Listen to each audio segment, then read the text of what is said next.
pourquoi la puissance frigorifique de ce compresseur à vis, qui a un volume balayé de 100 m3, varie en fonction du type de fluide frigorigène que nous utilisons. Pour y répondre, nous allons comparer deux fluides. L'ammoniac, un fluide naturel, avec un HFO, fluide de synthèse de dernière génération, le R1234ZE. Ces deux fluides ont un point commun, ils sont légèrement inflammables. Rien de tel qu'une expérience pour mieux comprendre les phénomènes physiques qui se passent dans nos installations frigorifiques. Pour cela, nous allons prélever 100 g de fluide frigorigène que nous allons plonger dans un frigoporteur. En mesurant la température de départ et la température de fin lorsque le fluide frigorigène sera complètement évaporé, nous allons connaître précisément la chaleur latente de vaporisation de notre fluide frigorigène. Le compresseur étant une machine volumétrique, il aspire les vapeurs produites dans l'évaporateur. Plus les vapeurs seront denses, plus le débit masse de fluide frigorigène dans l'installation sera important. Pour visualiser la masse volumique de ces vapeurs, nous allons placer un ballon de baudruche sur nos éprouvettes. Avec cette expérience, nous comparons deux choses. La chaleur latente de vaporisation du fluide frigorigène, plus elle est importante, plus la puissance frigorifique sera grande, et la masse volumique des vapeurs. Plus le fluide sera dense, plus le compresseur pourra entraîner un grand débit de fluide frigorigène dans l'installation frigorifique. On va maintenant pouvoir s'équiper pour fabriquer notre alcali, prélever nos fluides frigorigènes et commencer notre expérience. Le frigoporteur que j'ai choisi d'utiliser pour cette expérience, c'est de l'alcali, un mélange d'ammoniac avec de l'eau. La teneur en ammoniac détermine le point de congélation de ce frigoporteur. Lorsqu'on mélange de l'ammoniac et de l'eau, il y a une réaction chimique qui se produit avec un dégagement de chaleur. Les avantages de l'alcali, c'est que ses propriétés thermodynamiques sont proches de celles de l'eau. La chaleur sensible est de 4,2 kJ par kg par degré et sa viscosité est également proche de celle de l'eau, contrairement au monoéthylène glycol ou au monopropylène glycol. Lors du prélèvement de fluide frigorigène, pour 100 g d'ammoniac, le volume était de 147 ml. Le volume de R1234ZE était lui de 77 ml. Grâce à cette information, nous pouvons calculer la masse volumique de ces deux fluides. On va pouvoir la calculer pour l'ammoniac. On obtient 680 kg par mètre cube. Et pour le 1234ZE, 1298 kg par mètre cube. Ce que nous venons de calculer, c'est la masse volumique du liquide à la pression atmosphérique.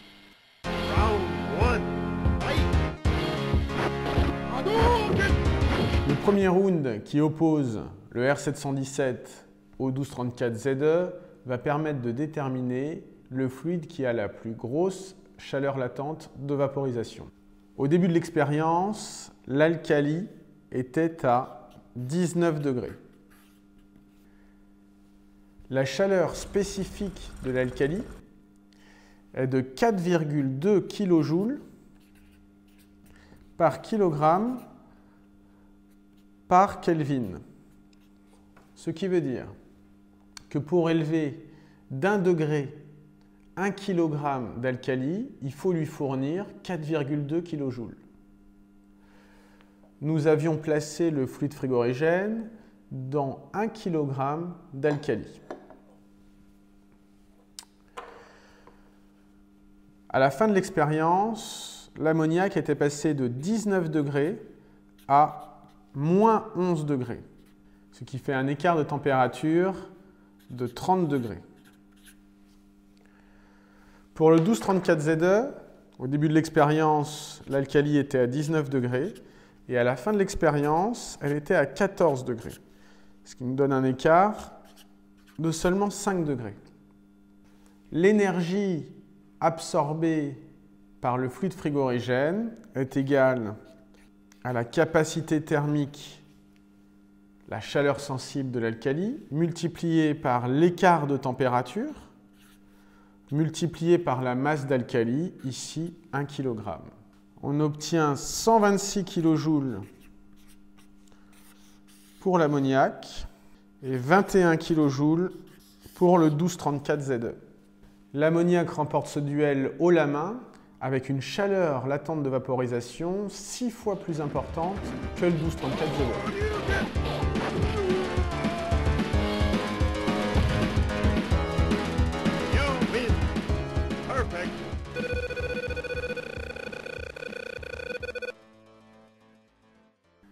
À ce stade, on pourrait presque arrêter l'expérience et conclure que l'ammoniac est beaucoup plus performant que le 1234.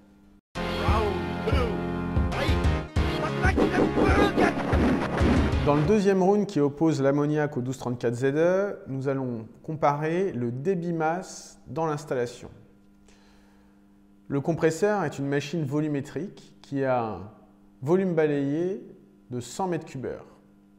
Le volume des ballons que nous avons gonflés lors de notre expérience met en évidence la différence de masse volumique en phase vapeur entre l'ammoniac et le 1234. Pour l'ammoniac, la masse volumique des vapeurs saturantes est de 0,9 kg par mètre cube, tandis que pour le 1234Ze, on est à 5,6 kg par mètre cube.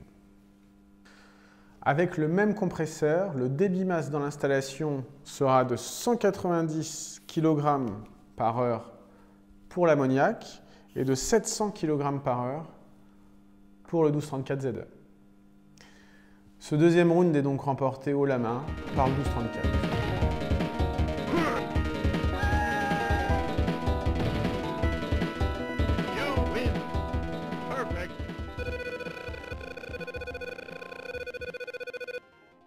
Pour départager nos deux fluides frigorigènes, nous allons devoir organiser un final round qui va mettre en évidence la différence de puissance frigorifique produite avec notre compresseur et le coefficient de performance du compresseur. Le coefficient de performance, c'est la puissance frigorifique divisée par la puissance qu'on doit fournir à l'arbre du compresseur pour mettre le fluide en mouvement.